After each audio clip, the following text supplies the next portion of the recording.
Welcome. Today we are exploring variational autoencoders, often called VAEs. These are a fascinating class of probabilistic generative models in the field of artificial intelligence.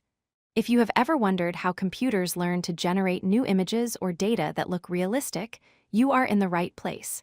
We will break down the complex math into simple concepts. First, let us understand our goal. Traditional AI is often about classifying things, like telling a cat from a dog.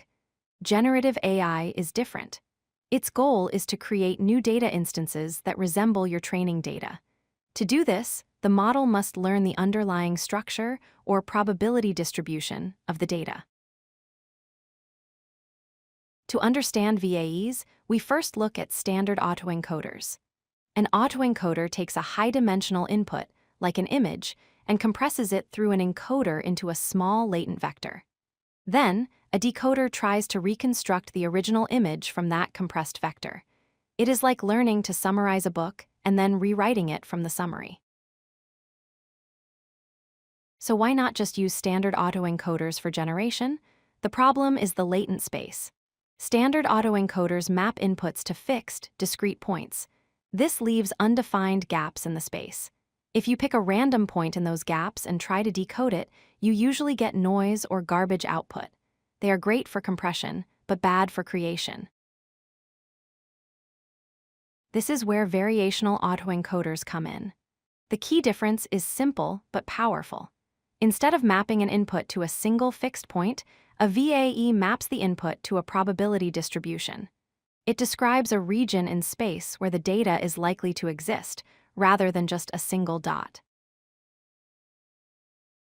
By predicting a distribution, specifically a mean and a variance, we create a continuous, smooth latent space. This means if you move slightly from one point to another in this space, the generated output changes smoothly. This continuity is essential for generating realistic new variations of data. Here is how the flow works. The encoder outputs a mean vector and a standard deviation vector. To get our latent vector z, we sample from this distribution. We take the mean and add the standard deviation multiplied by a random value. This sampled vector z is what gets passed to the decoder. There is a technical hurdle here called the Reparameterization Trick. Neural networks learn using backpropagation, which requires calculating gradients. You cannot calculate a gradient through a purely random sampling node. So, we move the randomness to a separate input called epsilon.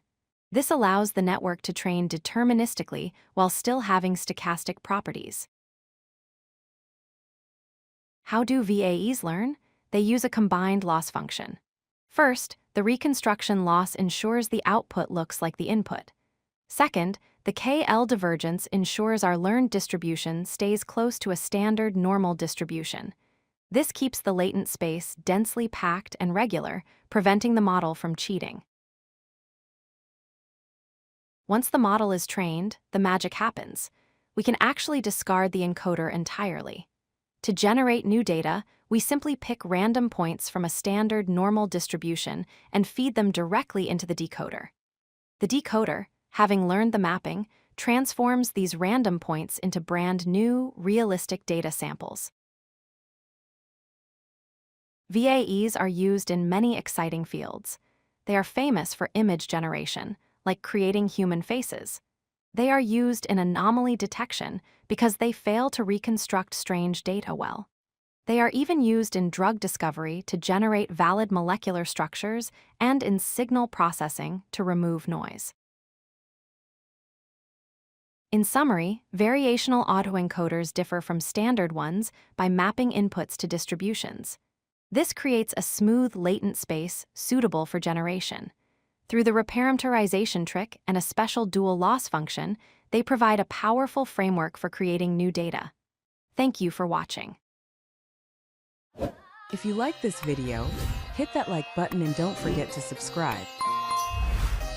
Visit codelucky.com for more such useful content.